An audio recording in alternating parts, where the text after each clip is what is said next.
Hello there, everyone. Welcome to a little bit of a Dark Souls PSA. This will also work just in general in these Soulsborne games. This is in relation to your weapon hitting walls when you're attacking, when you're in areas which are like thin passages, funnels, etc.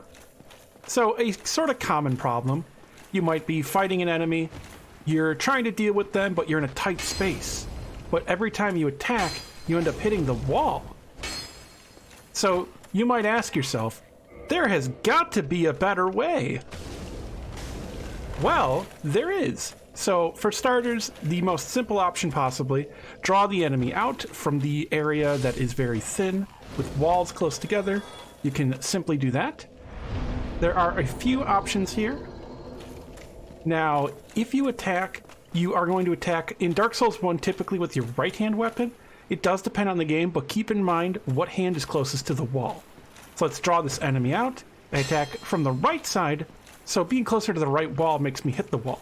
If I attack from the left side, I actually don't get that. So it depends what part of the weapon is actually hitting. The tip of my blade does not cause it to bounce off, but closer towards the hilt it does. Think about kind of the center of percussion or mass of a weapon. That is what you want to avoid having strike anything. Another option, and this will depend on the weapon type. This is a long sword, so straight swords are often like this typically. Let's draw this enemy here. So, oh, they were supposed to come. Here we go.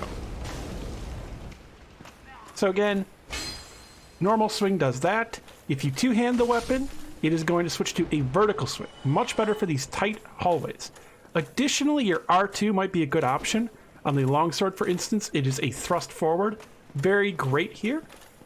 Your weapon type is also a big consideration. So this longsword right here does a sort of wide swing with its R1s. As such, you might want to switch to something like an Uchigatana. This is another weapon people will often get early on. It has a very vertical swing.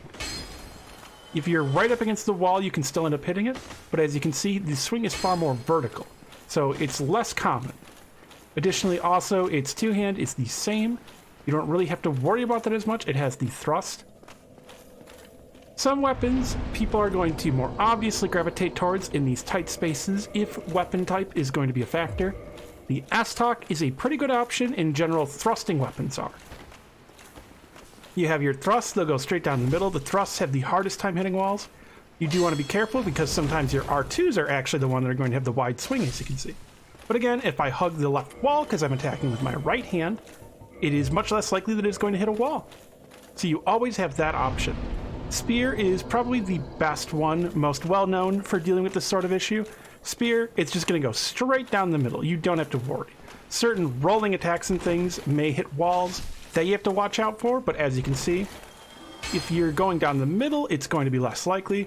This one actually swings from the left, so being along the right side of the wall will cause it to be much less likely to bounce off. And then even further, let's say you're trying to even attack an enemy on the other side of a wall. So if you're too close, you're going to just bounce off. This is a spear. You can thrust pretty far through with your weapon before it'll bounce off. But let's say you're trying to hit them with, I don't know, a katana, a long sword. You're trying to go through, but you just can't very easily hit them on the other side. Jumping attacks cannot bounce off. They can also not be parried. So this is a great option right here. If you're trying to fight in a space like this, you can also always jumping attack in them. Even if you're not trying to attack through a wall like that there, you can just jumping attack. Jumping attack is flicking forward into R2. Like so. That will never bounce off. It's pretty safe. You can also use that against shields. A lot of these things will also factor into fighting enemies with shields that are nearby. So yeah, just a little bit of a PSA. I should mention, this also does apply to spells. Spells can end up hitting walls and doing just absolutely no damage. This is not the best spot to test it. There's a better one in Sen's Fortress, but for instance, like right there, I'm not hitting them. It's throwing from the left hand, so I want to stand further to the right to throw it. So this is true if I swap this over to the right hand. I would instead want to hug the left wall. So again, throwing, hits the wall, Left side, throw it, goes straight forward.